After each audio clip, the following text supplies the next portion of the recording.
Why, as continuous improvement professionals, we have to challenge the knock on wood, the she'll be all right, and maybe even the if God wills it.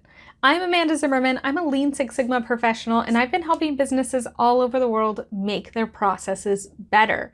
Today, I want to talk about this knock on wood, she'll be all right, if God wills it. It depends what your culture is, where you're at in the world. I'm sure there's something where you are that people use to basically say, if it's going to happen, it's going to happen. It'll be fine. Let's not worry about it. There's nothing we can do about it. Let's knock on wood and hope it gets better.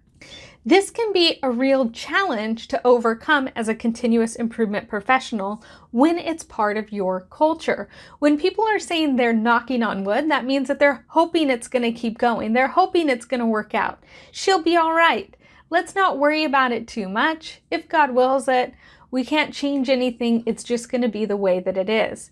Now, it's really important here to identify the difference between things we can change and things we can't change, right? So those variables that we can actually affect change on versus those we cannot. Now, I'm not saying here to try to change everything, right? There are variables that we can't change that do apply to what those sayings are meaning, right? So we can't change everything.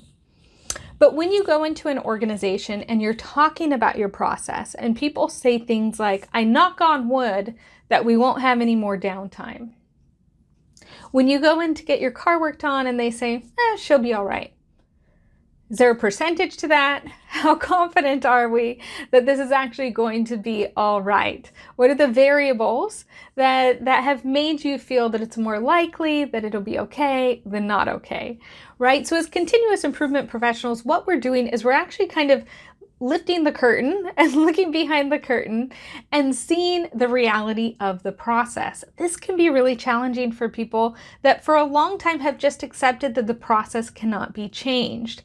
So as we lift that, as we move that away, we do have to make sure that we are managing that change and helping people understand what that process looks like and why it's okay that we can make changes to that. When we're looking at these processes, what we're going to do is break down and look at those different variables. Those different variables can cause that process to run effectively or not effectively.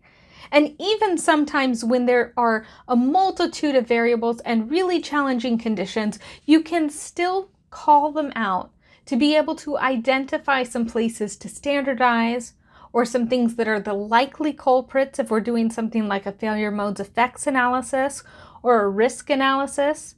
We can start to identify those places, those variables that are actually impacting the process. But to do that, we have to have confidence and help our teams come together to solve the problem. So if you hear that in your organization, if you hear that where you're at, it's okay, it's not surprising, but you're going to be working against that. You are going to be working to identify those variables. So no longer do we knock on wood because we have confidence our process is in control. We're not hoping and praying and keeping our fingers crossed that it's going to work out.